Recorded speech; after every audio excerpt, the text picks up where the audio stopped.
Let me tell you something important today. There are many people who enter marriage thinking love will continue naturally. They think that because they feel deeply now, they will always feel deeply later. They think that because the conversations are sweet now, they will always remain sweet. They think that because there is excitement now, there will always be excitement. They think that because there is effort now, there will always be effort. But then something changes. Not in one day, not in one dramatic moment, not always because of betrayal, not always because of hatred, not always because someone stopped caring completely. Sometimes romance dies slowly, quietly, silently. It fades while two people are still living under the same roof.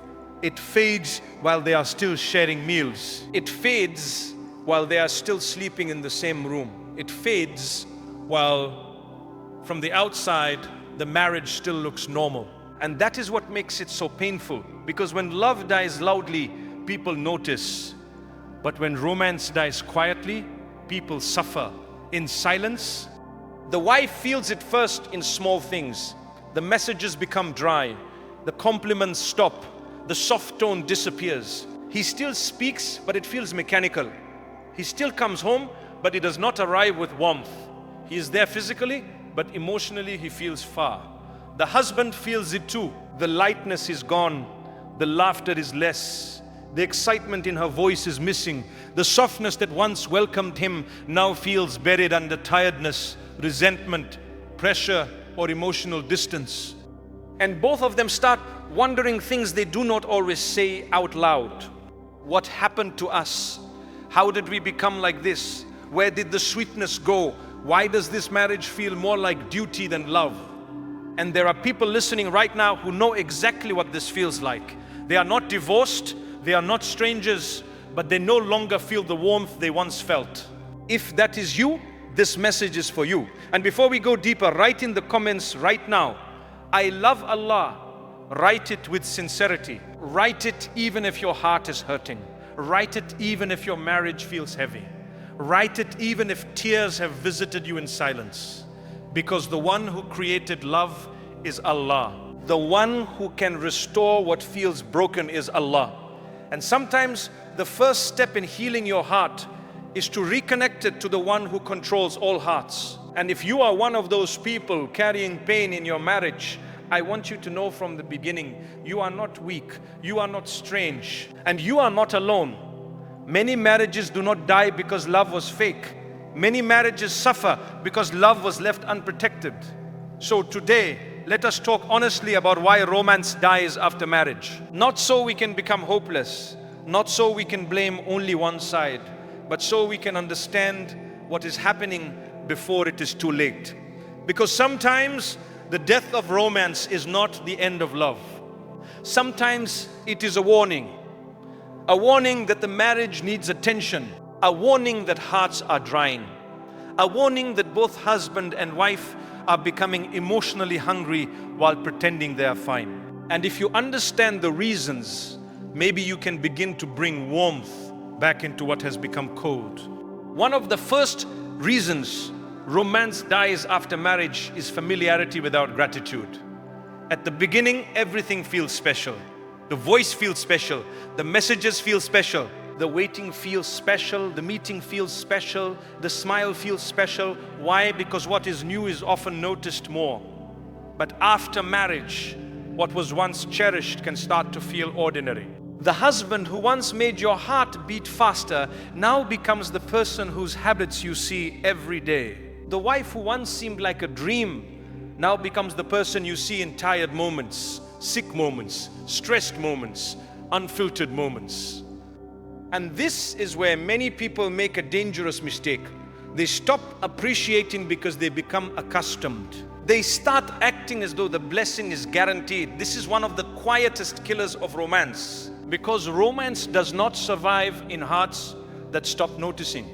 When you stop noticing your spouse, you stop valuing their presence. When you stop valuing their presence, your expressions become lazy, your words become dry, your appreciation becomes rare.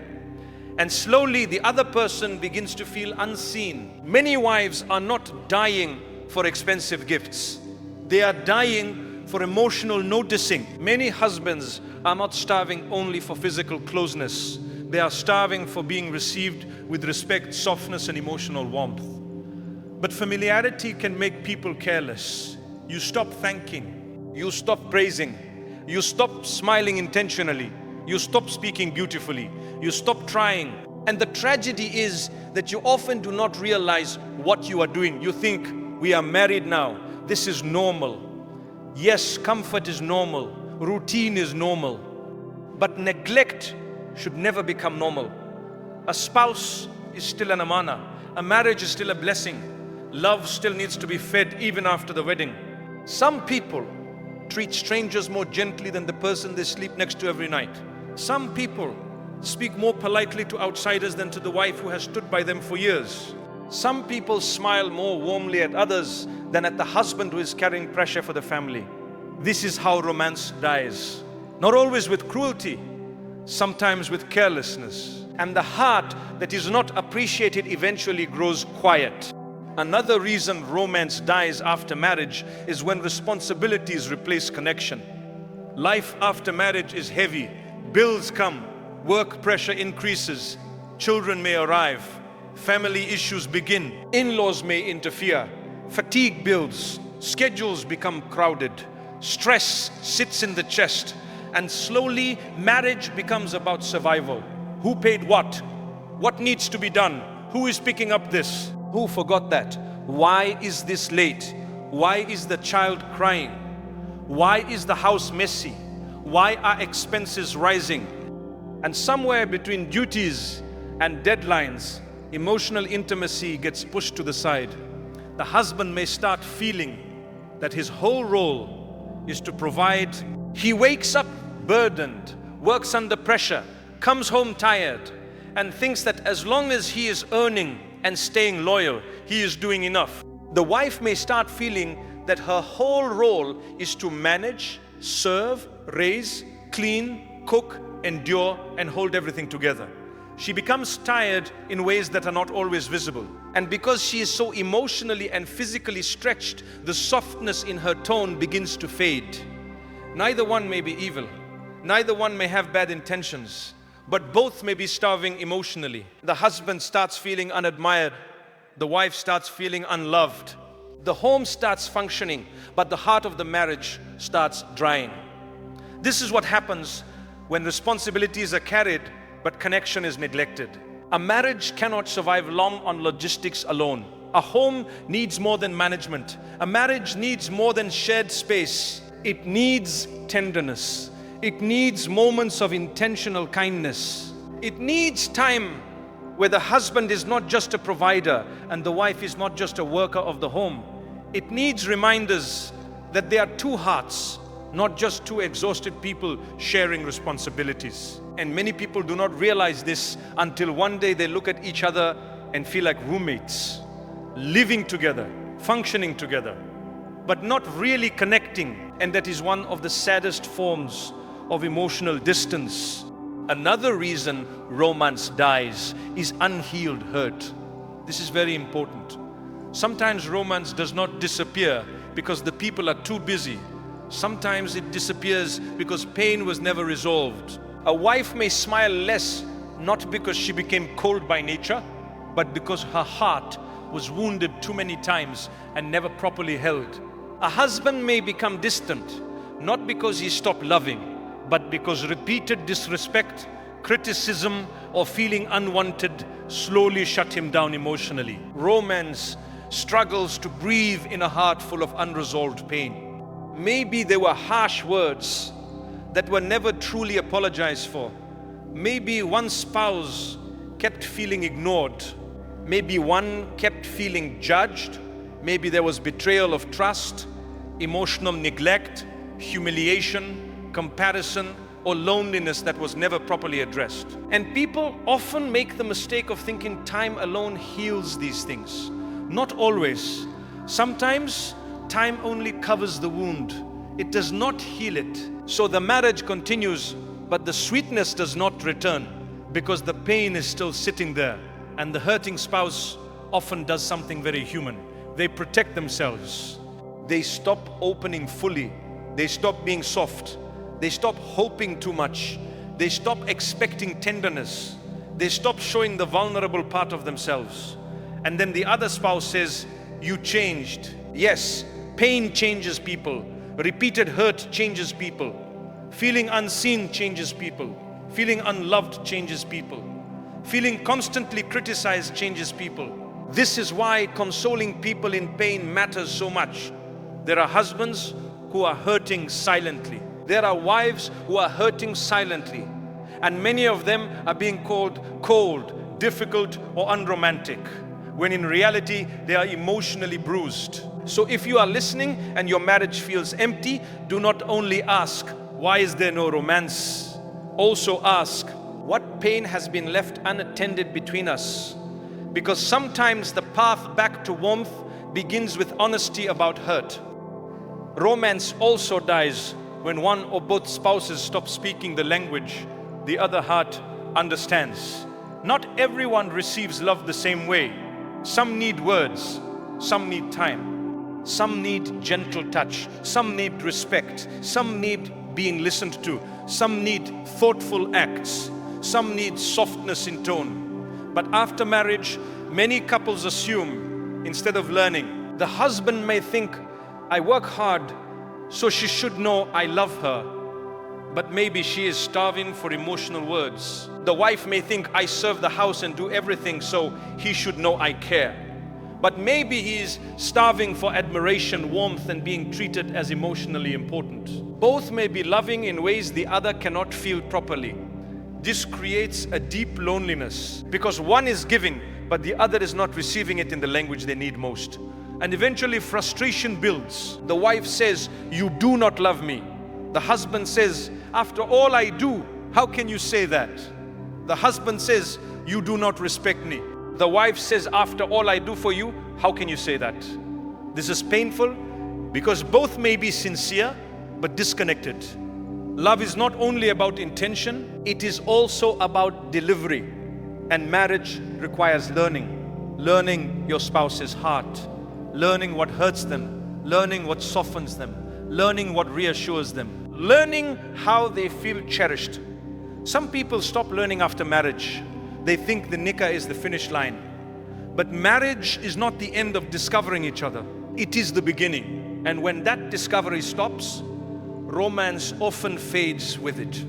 Another reason romance dies is harshness in the home. Harshness kills softness. A constantly harsh tongue can destroy years of tenderness. A home where there is shouting, sarcasm, mockery, disrespect, and constant criticism becomes emotionally unsafe. And romance does not thrive in emotional fear.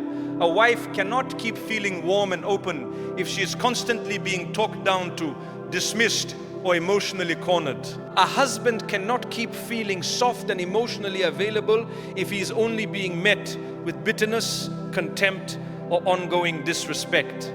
People sometimes want romance without fixing their character. But romance is not just candles, gifts, or words. Romance lives inside mercy. Romance grows where there is gentleness. Romance survives where there is emotional safety. The Prophet was not merely a figure of duty. He was gentle, he was kind, he smiled, he spoke with beauty. There was softness in his dealings. And this is something many marriages desperately need again, not performance, but gentleness. Many spouses are not asking for something unrealistic. They are asking for basic softness, a kinder tone, a more patient response, a face that is not always angry, a heart that does not always attack.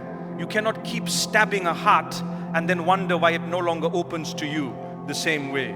If there is someone listening who has become harsh in marriage, return before the distance becomes deeper. And if you are someone who is suffering under harshness, may Allah ease your pain, heal your heart, and grant you wisdom and relief. Your pain is real, and Allah sees it fully. Romance also dies because of comparison. This is one of the diseases of our time. A wife compares her husband to another man online. A husband compares his wife to another woman online or in real life. Someone compares their marriage to posts, videos, captions, gifts, holidays, and carefully edited moments from other couples. And then real life begins to feel disappointing. This is unfair.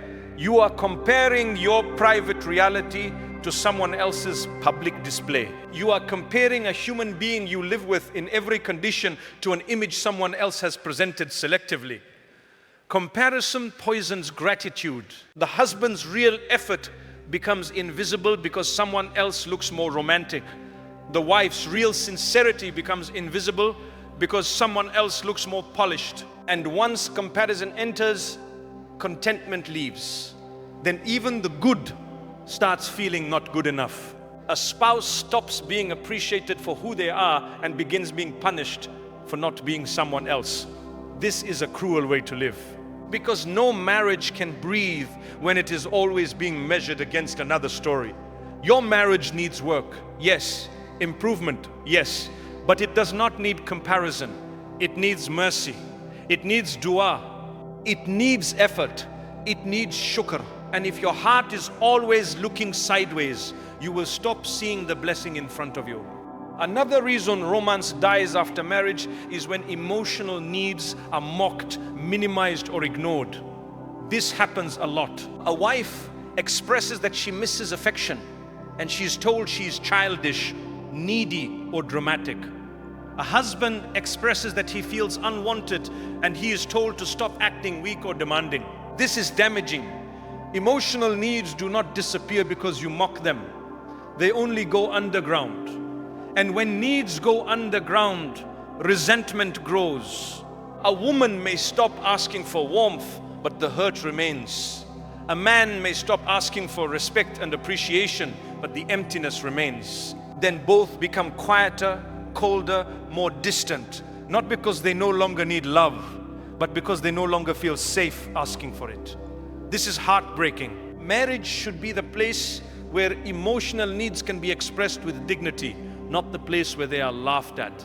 There are spouses who look strong outside and broken inside. They continue with life. They attend gatherings, they function, but deep down they are saying, I just want to feel loved again. I just want my spouse to see me. I just want warmth to return. If that is your pain, may Allah comfort you. May He send sakina into your heart. May He make your spouse more aware. May He put softness back into your home. And if you are the spouse listening who has been dismissing the other's emotional needs, do not wait until they stop asking completely. Silence is not always peace. Sometimes it is the burial place of hope. Romance also dies when people stop making intention for it. This is subtle but powerful. At the beginning, effort comes naturally. After marriage, effort must become intentional. You must intend kindness. You must intend softness. You must intend time together. You must intend lightness. You must intend romance. Some people are waiting to feel like it before they act lovingly. But many times, feelings return after the action, not before it. A husband may need to intentionally put the phone down and truly listen. A wife may need to intentionally welcome him with softness despite the rush of the day. One may need to initiate a kind word. Another may need to restart humor. Another may need to apologize first. Another may need to bring back little moments that say, you still matter to me. Romance rarely survives on autopilot. Love must be watered. Mercy must be practiced. Warmth must be protected. The people with the sweetest marriages are not always the people with the least problems. Often they are the people who refuse to let problems completely steal their tenderness. So what can be done when romance has already become weak? First, stop pretending the distance is normal if it is hurting both of you. Speak, not with blame, not with a speech full of accusations, but with honesty. Say, I miss us. Say, I feel distance. Say, I want warmth back in our marriage. Say, I do not want us to live like strangers. Second, start small. Do not wait for one huge magical change. A soft message, a kind smile, a thank you, a gentle touch. a respectful tone, a sincere compliment, a few minutes of real listening. Small acts repeated sincerely can reopen locked doors. Third, deal with hurt honestly. If pain has been buried, it needs air. It needs truth. It needs repentance, apology, patience, and effort. Fourth, make dua. Do not underestimate this. Allah can put love back where it was drying. Allah can soften the harsh. Allah can wake up the careless. Allah can heal what people thought was gone. And finally, remember this. Romance after marriage is not childish. It is not extra. It is not a luxury for only a few people. It is part of the mercy that makes a marriage feel alive. A spouse still needs warmth after the wedding. A heart still needs reassurance after the vows. A marriage still needs tenderness years later. Do not let culture make you emotionally dry. Do not let busyness make you emotionally absent. Do not let ego make you emotionally unreachable. Because some of the deepest regrets come when people realize too late that the person they stopped cherishing had been quietly longing for their love all along. So if your marriage has become cold, do not lose hope too quickly. Sometimes people are not empty of love. They are buried under stress, hurt, ego, routine, or emotional neglect. Sometimes the heart is not dead. It is just tired. Sometimes romance did not disappear forever. It was just left hungry for too long. And to every wife who feels unseen, unheard, or no longer cherished, may Allah comfort you, strengthen you, and place love and dignity back into your life. To every husband who feels unappreciated, emotionally alone, or shut out in silence, may Allah ease your chest, guide your home, and return warmth to your marriage. To every couple who are still together but hurting quietly, may Allah not let your hearts drift so far apart that you can no longer find your way back. Nothing is too hard for Allah. He can restore what people thought was finished. He can soften what became hard. He can open what became closed. He can bring life back into what became routine. But someone has to care enough to begin. If this message touched your heart, then write in the comments, I love Allah. Write it again at the end with sincerity. And if you are comfortable, share your story with wisdom and respect. There are people reading these comments who are hurting in silence. Your words may make them feel less alone. Your honesty may help someone realize that their pain is real, but hope is still possible. Your story may become a source of comfort for a wife who cries quietly at night, or a husband who feels emotionally forgotten. Let us build a community of believers who remind one another that marriage is not only duty but mercy, not only responsibility but tenderness, not only survival but love for the sake of Allah. May Allah restore romance where it has died, soften hearts that have become distant, heal the pain that words never fully expressed. Ameen.